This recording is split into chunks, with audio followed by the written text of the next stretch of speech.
I am absolutely living for this wedding. Miss Sophia Richie got married in the south of France to Elliot Grange, but what I'm also living for is her intentionality around curating a style narrative that is letting us all know what time it is and what lifestyle she has moving forward.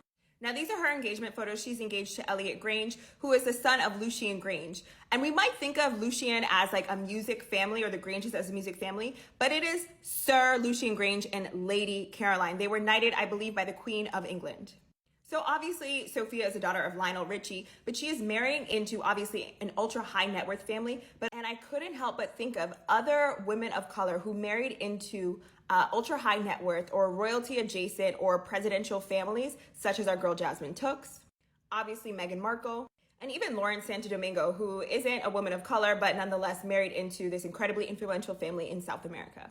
But I want to also talk about how we got here and the trip down memory lane on her style evolution and what time she is on, because she is a masterclass. So she used to date Justin Bieber for a little bit, for like a week, and it was very LA girl bohemian. And then she dated Scott Disick. And when she was dating Scott Disick, it was very Kardashian influence. It was very gorgeous, but it was a very specific style aesthetic she was communicating.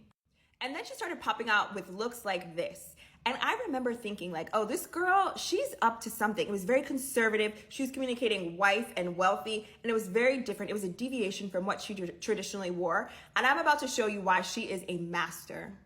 Once she broke up with Scott, she was kind of catapulted into the cultural zeitgeist. And when most of the girls are catapulted into the cultural zeitgeist, they usually work with a stylist named Style Maeve. She styles Lori Harvey, Hailey Bieber, etc., usually when they first pop out into the scene. And the style is very sexy, it's very youthful, it's very like Dior, Saint Laurent, it's very it girl LA aesthetic. But Sophia did not go that route.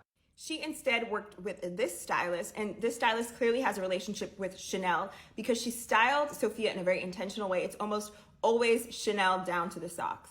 Even the hotel venue, Hotel du Cap Eden Rock, is the backdrop for a lot of Slim Aaron's photography, which is usually for ultra high net worth aesthetic. It's 2.5K per night per room, and they rented out the entire hotel.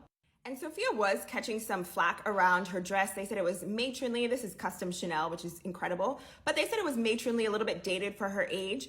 But once again, when you think about the other women, particularly women of color who married into royalty, it was that same silhouette. It's that same Grace Kelly aesthetic.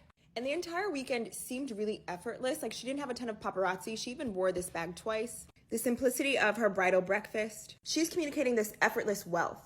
I love it.